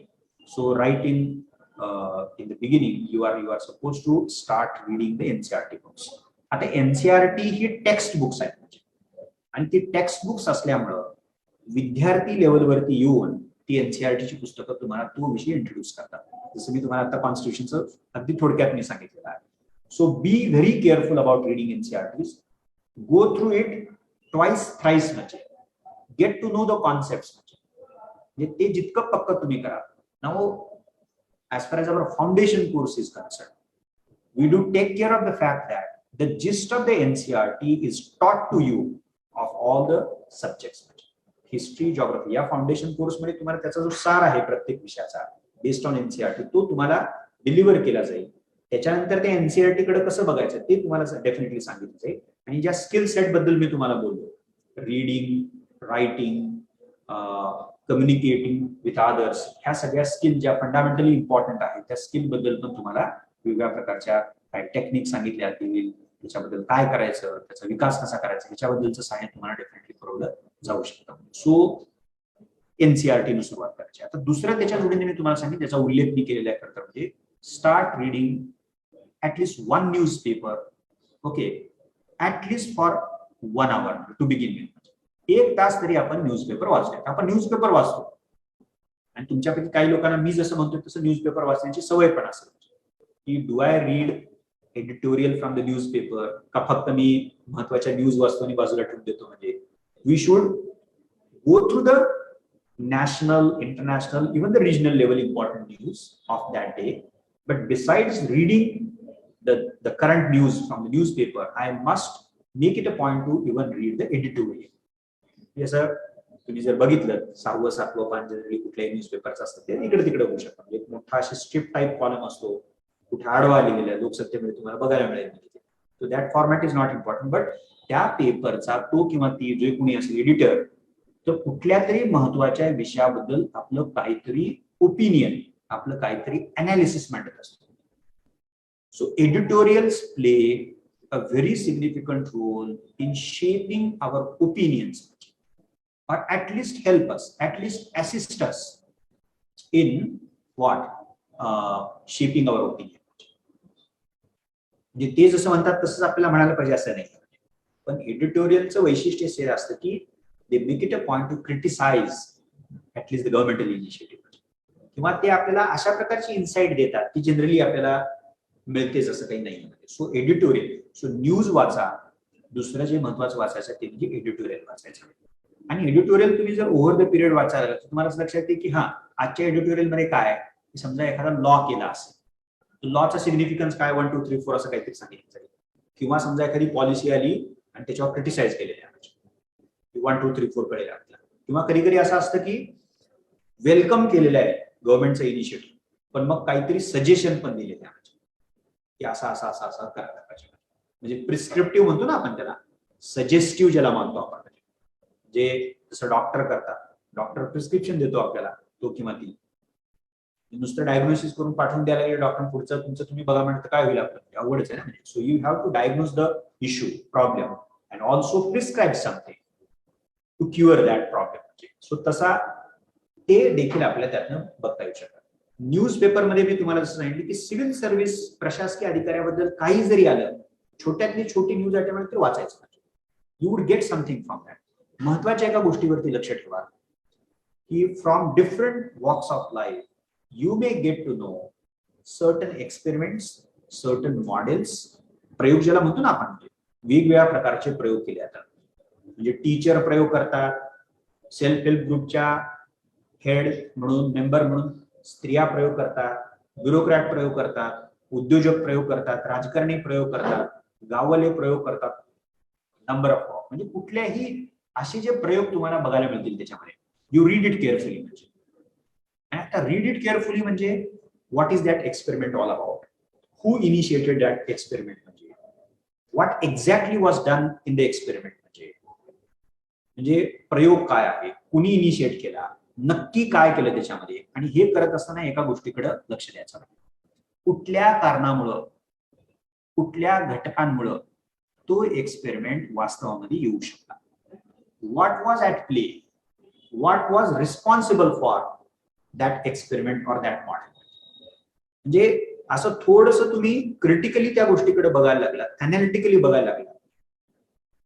म्हणजे आता असं विचारलं जातं ना की समजा एखाद्या गावामध्ये प्रयोग झाला, कुठलाही प्रयोग असतो, तुम्हाला म्हणतील की तो प्रयोग दुसऱ्या गावात का करता येईल का आपल्याला, तो म्हणलं की आपण होच म्हणणार ना, म्हणजे पण ते म्हणतील की अडचणी काय येते, किंवा मग ते असं म्हणतील की काही गावामध्येच प्रयोगात बाकी ठिकाणी होतच नाही, कसं का होतं.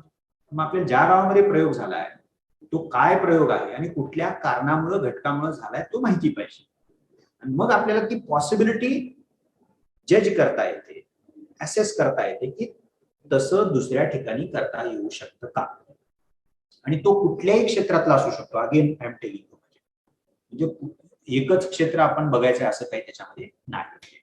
Look for, so my suggestion and kind request would be look for experiments, novel initiative from all walks of life from the newspaper. Okay, मूवीचे रिव्ह्यू येतात ते पण वाचायचे, बुक रिव्ह्यू येतात दर रविवारी ते पण वाचायचे, आपल्याला कळतं की काय काय आपल्या भोवताली चाललंय. सो हे जे, त्याला मी जनरल नॉलेज असं शब्दप्रयोग वापरणार नाही कारण तो फारच थोडासा प्रॉब्लेमॅटिक वर्ड आहे, पण जनरल अवेअरनेस आहे वुड. सो आपल्या भोवताली काय घडतंय हे आपण अत्यंत सिरियसली डेफिनेटली बघू शकतो. So one assignment for you would be NCERT and the other important assignment would be starting reading newspaper, at least one newspaper. तास दीड तास तुमचा अभ्यास सांभाळून जर तुम्ही देऊ शकला ओके तरी ते हरकत नाही. आता काही विद्यार्थ्यांना असा प्रश्न असतो सर नोट्स काढाव्यात का, डोंट डू दॅट इमिजिएटली. हा, तुम्हाला काही काही काही कॉन्सेप्ट त्यातनं मिळाल्या, काही टर्म्स तुम्हाला न्यूजपेपरनं मिळाल्या, त्या तुम्ही वाटल्यास लिहून काढा, पण बाकी घडणाऱ्या घटनांच्या रोज नोट्स काढायची काही तुम्हाला गरज नाही. Go on reading newspaper consistently over the period. You would have at your disposal a bank of information. आपण 4 महिने कंटिन्युअसली वाचलं, 6 महिने कंटिन्युअसली वाचलं, 1 वर्ष कंटिन्युअसली वाचलं, आपण लक्षात येते वारंवार बरेच मध्ये मुद्दे रिपीट होत आहेत आणि तुमचं अंडरस्टँडिंग वाढतं, तुमचा माहितीचा साठा वाढतो आणि मग तुमची आकलनाची पातळी देखील डेफिनेटली वाढते. आणि तुम्हाला परीक्षा द्यायला वेळ आहे ना, 3 वर्षांनी, 4 वर्षांनी, 5 वर्षांनी काही काही विद्यार्थ्यांना वेळ आहे, त्यामुळे आता त्या काय प्रक्रियेला हाती घेण्याचं कारण नाही. गो ऑन रीडिंग, म्हणजे वाचा. हा, महत्वाचं जर तुम्हाला काय वाटलं तर ते लिहून ठेवा, त्याच्यावरती विचार करा. सो न्यूजपेपर रिडिंग ही फार महत्वाची गोष्ट आहे. वन मोर थिंग, म्हणजे त्याच्या बरोबरीनं मला जे सांगायचं आहे एनसीईआरटी न्यूजपेपर, अजून एक जी गोष्ट सांगायचं की please make it a point to read as many books as possible. Okay, आता तुम्ही म्हणले सर विच बुक्स, म्हणजे तुम्हाला एक यादी पण मी देतो फाउंडेशन कोर्समध्ये on history, past contemporary history, economy म्हणजे ओके, त्याच्यानंतर पॉलिटिक्स म्हणजे असे वेगवेगळे जे आहेत म्हणजे, आणि अर्थातच तुम्हाला ज्या विषयामध्ये इंटरेस्ट आहे त्या विषयाचं तुम्ही जास्तीत जास्त वाचा. आपलं वाचन जितकं, आणि ते थोडंसं बहुआयामी असावं, आणि तुमच्याकडे 3, 4, 5 वर्ष असल्यामुळं तुम्ही असं ठरवू शकता म्हणजे की मी या 1 वर्षामध्ये ही 7-8 पुस्तकं वाचून टाकणार आहे, आणि तो सवयीचा भाग असतो. मग काही विद्यार्थ्यांना फिक्शन वाचायची पण सवय असेल, यू कॅन डू दॅट, म्हणजे बायोग्राफीज, ऑटोबायोग्राफीज, मेमॉयर्स, अशा वेगवेगळ्या प्रकारचं वाचन करायला काही हरकत नाही. ओके, सो ते वाचन हळूहळू, म्हणजे पहिल्या वर्षीच मी काय तुम्हाला 10 पुस्तकं वाचा म्हणणार नाही, म्हणजे let us think about that. म्हणजे so you can select few books, make it a point to go through those books. आता वाचायचं म्हणजे रँडमली वाचून ठेवून दिलं असं करू नका. वाचताना विचार करा, काय काळ होता, काय थीम त्याची होती, काय टॉपिक त्याचा होता, त्याच्यातनं काय आपल्याला टेक अवेज मिळालेली आहे.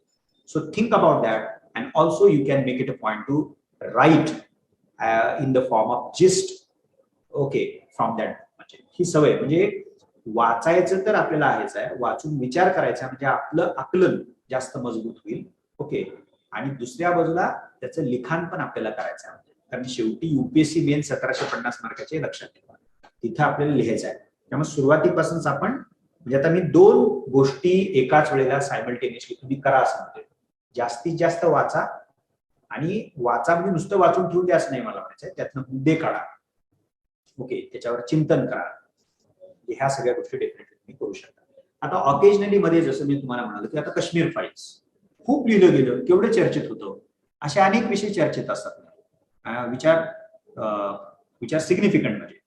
तर तुम्हाला असं लक्षात की महिनाभर जवळपास ते चालतं, रोज काहीतरी लिहून येतं, आज या बाजूने उद्या त्या बाजूने अजून कुठला तरी आयाम आहे. Go on reading that on that topic म्हणजे. आणि त्याचे मग अशा टॉपिकच्या बाबतीत मात्र मी तुम्हाला सजेस्ट काय करेन, सगळे पेपर वाचा, एडिटोरियल असू द्या, लेख असू द्या, कलेक्ट करा, त्याला पुन्हा काय करा, रिवाइज करा, आणि त्याच्यातून तुमचा स्वतःचा एसे बनवा. Start writing articles of your own. It will take some time, 6 महिने 8 महिने लागतील, काय भेटते आपल्याला. ओके, सो तो एक्सरसाइज पण तुम्ही करायला पाहिजे. मला मुद्दा असा सांगायचा तुम्हाला की रिडिंगचं टार्गेट आपण ठेवू शकतो, वाचण्याचा आवाका वाढवला, विचाराची सवय पण आपल्याला लागते, आणि त्याबरोबरीनं सायमल्टेनियसली तुम्ही लिखाण जे रायटिंग याची सवय देखील तुम्ही लावायला हरकत नाही. So these are 3-4 important things which can certainly be undertaken by, initiated by all of you. Okay, ह्याच्या पलीकडे मी फार काय टेक्निकल डिटेल्स मध्ये मी जाणार नाही. आता शेवटाकडे येताना, at the fag end of my presentation, what I would suggest you in terms of my kind request म्हणजे तुम्हाला सगळ्यांना असेल की get to know about this examination, okay, think through, and then only you take a decision whether to think of civil services as a career or not. माहिती मिळवा, त्याच्यावर विचार करा, स्वतःला हे करायला आवडेल की नाही आवडेल ह्याचा निर्णय घ्या, आणि मग तुम्ही तयारीला लागू शकता. Number 1. So decision has to be yours. म्हणजे I know you have just pass 10th, maybe 11th, maybe 12th, म्हणजे that would be bit difficult for you, म्हणजे पण it would happen eventually, you don't worry about that. तुम्ही जसं जसं वाचायला लागाल, माहिती तुम्हाला मिळेल, म्हणजे तुम्हाला त्यातनं निर्णय घेता येऊ शकतो. म्हणजे असं होता का म्हणजे तुम्हाला सगळ्यांना म्हणजे कुणीतरी सांगते, कुणीतरी केलं असं म्हणून ते करू नका. नंबर 1. दुसरी जी गोष्ट आहे, मी जे मगाशी पण सांगितलं, let us not neglect our graduation. Do it as effectively as possible, आणि त्याच्याबरोबर हे तुम्हाला सांभाळता येऊ. नंबर 2. नंबर 3, बऱ्याच विद्यार्थ्यांना हा प्रश्न असतो, पालकांना प्रश्न असतो की सर मी आर्ट्स करावं, सायन्स करावं का कॉमर्स करावं. Okay, the decision has to be yours, and it doesn't matter which stream you come from. So choose the stream and subject of specialization based on a very important process or factor, let us say, ज्याला आपण सोप्या भाषेमध्ये म्हणतो alternative career option. तुम्हाला ज्या stream मधनं, ज्या विषयातनं specialisation करून काय अल्टरनेटिव्ह करिअर तयार होते असं वाटतं, ती शाखा तुम्ही करायला पाहिजे. आणि अर्थातच तुमचा interest on the top of the priority असला पाहिजे. तुम्हाला सायन्स करायला वाटते, गो फॉर दॅट. इंजिनिअरिंग करायला वाटते, गो फॉर दॅट. तेव्हा असं काही तुम्ही मानायचं कारण नाही की अमुकच स्ट्रीम केली म्हणजे सिव्हिल सर्व्हिस होण्याचे जास्त चान्सेस आहेत. It's not like that. म्हणजे सो तुमचा अल्टरनेटिव्ह करिअर ऑप्शन, तुमची आवड, तुमचा इंटरेस्ट, त्यावरती तुम्ही कुठलीही स्ट्रीम निवडायचा निर्णय घेऊ शकता. एनिवे तुम्ही 12वी नंतरच सुरुवात करणार असाल, तुम्ही इंजिनिअरिंग करा, मेडिकल करा, बीएससी करा, बीए करा, बीकॉम करा, कुठली स्ट्रीम केली तर यू वुड हॅव और you would gate sufficient amount of time to prepare for civil services. Okay, so स्वतःचा निर्णय असला पाहिजे. नंबर 2, ग्रॅज्युएशन कडे अब्सोल्युटली दुर्लक्ष करायचं नाही. कुठली शाखा निवडायची हा तुम्ही इंडिपेंडेंटली निर्णय घ्या, तुमचा इंटरेस्ट आणि त्यातनं अल्टरनेटिव्ह करिअर निर्माण होण्याची शक्यता आहे. काही काही विद्यार्थ्यांना, पालकांना असं वाटतं की सर काय की आर्ट्स घेतलेलं जरा मला बरं वाटते, प्लस सिलेबस ओव्हरलॅप होतो, आणि मला आर्ट्स केलं तर मला सिव्हिल सर्व्हिसच्या तयारीसाठी जास्त वेळ मिळू शकतो. So that logic is fine, म्हणजे त्याच्यात काही अडचण नाहीये. म्हणजे पण तुम्हाला त्याच वेळेला ह्याचा पण विचार करायचा आहे की if in case I do not get through this examination, so what kind of alternative career option would I have, म्हणजे त्याचा तुम्ही विचार करा. आता काही विद्यार्थी जाणीवपूर्वक आर्ट्सच करण्याचा निर्णय घेतात, पण त्यांना सुरुवातीलाच आम्ही सांगतो की तुम्ही be aware of that, the second possibility. So मग आम्ही त्यांना काय सांगतो की do arts as effectively as possible. समजा तुम्ही हिस्ट्री केलं तर हिस्ट्री असं करा की समजा उद्या युपीएससी जरी नाही झालं किंवा एमपीएससी जरी नाही झालं तर त्याच्या जोरावरती तुम्हाला वेगळ्या प्रकारच्या संधी मिळाल्या पाहिजे. That is absolutely possible. म्हणजे कुठलाही विषय फॉर दॅट मॅटर. म्हणजे सो त्याच्या दोन्ही बाजू तुम्ही लक्षात घ्या आणि त्यातनं तुम्हाला निर्णय डेफिनेटली घेता येऊ शकतो. Okay, so this is it that I wanted to share with all of you. Let me just once again remind all of you that we are going to start from 18th of April at 9 o'clock as far as our IS Foundation course is concerned. Subsequently, from 16th of May, we are going to start another IS Foundation batch for this vacation. एक 18 एप्रिलला आणि दुसरी 16 मेला अशा एक महिन्याच्या या vacation batches IS foundation course 10वी-12वीच्या विद्यार्थ्यांसाठी आपण ठेवलेले आहेत. बाकी टेक्निकल डिटेल्स आणि इन्क्वायरीज तुम्ही ऑफिसमध्ये डेफिनेटली घेऊ शकता. So thank you all. थँक्यू.